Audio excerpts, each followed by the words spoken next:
if we can all set our intention. So the Prophet ﷺ said, verily actions are by intention, and each person shall have that which they intended. And so it's very, very important that we are in the habit of being intentional. You can't get somewhere if you don't know the address. So the first thing I want to ask you to do is I want to ask you to actually think about why you're here. What did you come to seek?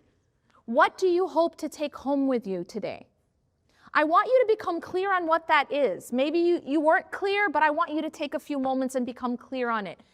Maybe it's a difficulty that you're going through in your life. Maybe it's a crossroads where you don't know which way to go and a big decision that you need to make. Whatever that thing is, I want you to bring it to your heart. And then I want you to make a dua. I want you to ask Allah subhanahu wa ta'ala to allow you to get that which you are seeking, to get benefit in our short time today, that Allah subhanahu wa ta'ala would put barakah in our time. Because unless Allah subhanahu wa ta'ala enables anything, it will not happen. And so I cannot give any benefit except by the permission of Allah, and you cannot gain any benefit except by the permission of Allah. And so I ask you to first set your intention and then to make your dua. And I want you to include in your dua, not just for yourself, but I want you to also make dua that every other person who hears this can also get the same, that they can get what they need and they can get benefit. So if you can take a few moments and do those two things within yourself. I want to begin by talking about human behavior. So one of the first fundamental things we have to understand about human behavior is that underneath every single human behavior is a need, Now I say this because we are in the habit of looking at behaviors, and then we are in the habit of judging behaviors, and then we are in the habit of wanting to change behaviors, right? We want to change the behaviors of our children. We see a behavior we don't like, we want to change it. We want to change the behaviors of our spouse. We see a behavior, we'd like to change it. We want to change behaviors in ourselves. We see a behavior, I don't like this. How do I change it? This is the question, isn't it? And the issue here is that a lot of us, our understanding of behavior is very, very superficial. It is very surface level. We look at a behavior typically and we think through the lens of a behaviorist. Now, behaviorists will look at a behavior and they'll say, okay, if you want this behavior to increase, give a reward. If you want this behavior to stop, give a punishment. Well, that can change behavior, but very superficially, because that is what is called first order change. It is at the surface change, it is not deep, and it is not permanent change. It is not real change. And so we have to start to see deeper than just rewards and punishments. Because if we want to see real change in ourselves, in our children, in our relationships, in our marriages, we have to start to understand what is underneath the behavior, what is under the surface of every behavior. And what is underneath every single behavior lies a need. And that behavior is presumably fulfilling a need. So this is how I want us to start to change how we view behavior. When my child is misbehaving, are they giving me a hard time or are they having a hard time? And that's different.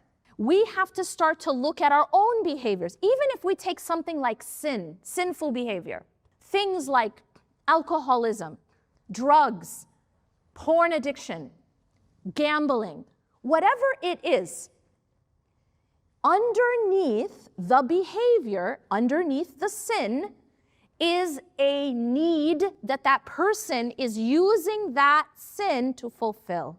And so if you want to change a behavior such as sin, you want to stop that behavior, we have to start to look at what need is being fulfilled and then address that need. That is how you get deeper into changing behavior, okay? So what I want to talk about is this. I want us to go back to the beginning. Because if we want to change anything, we have to go to the root.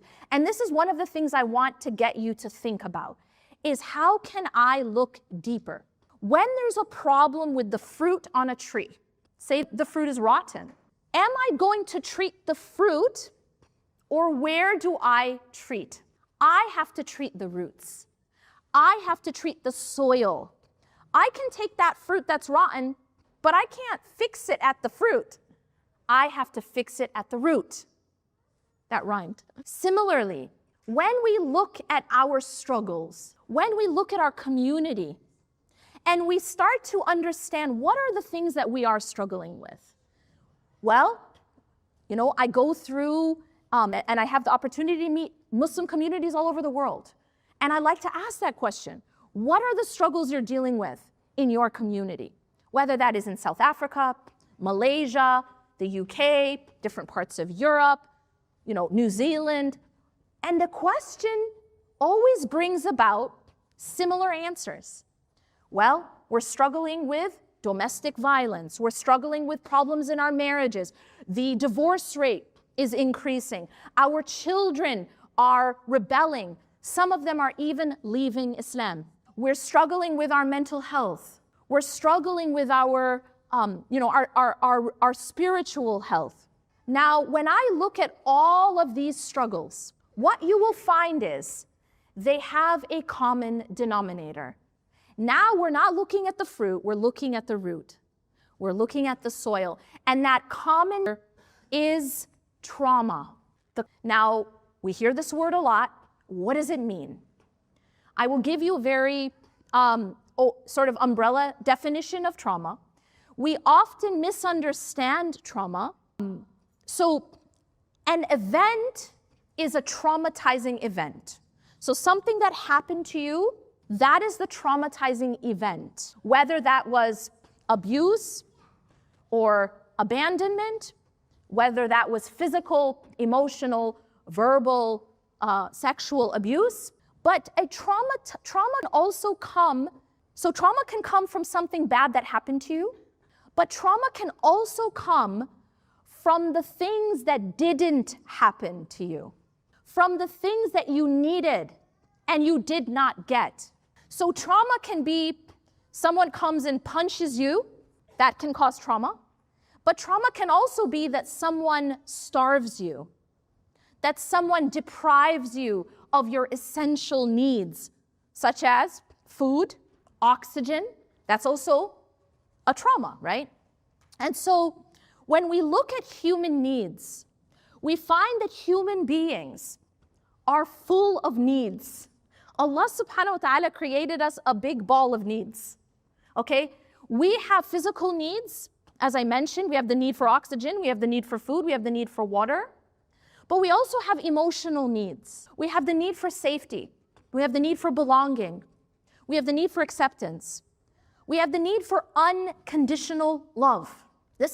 Now, when a child does not receive these needs, when these needs go unmet, that is also a form of trauma. So you can have, again, trauma can be something bad that happens, but trauma can also be the things that you needed that did not happen. It can come through neglect. It can come through abandonment. Now, the event, again, is the traumatizing event.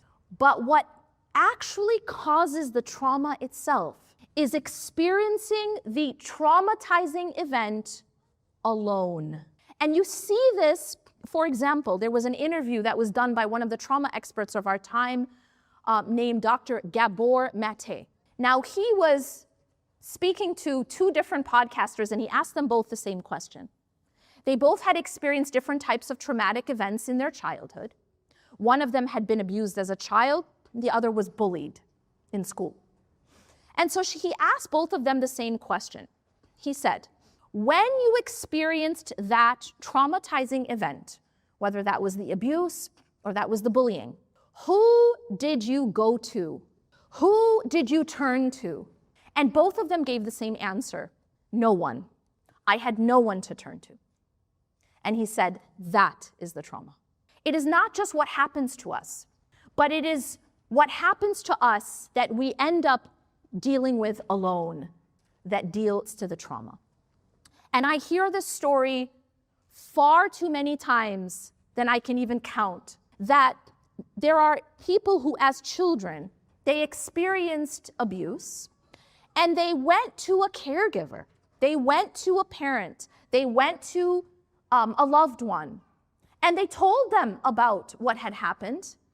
And at that point, they were either ignored, dismissed, shamed, even blamed. Many of them were told to stay quiet. You know, that's your uncle, that's your cousin, that's family, so stay quiet.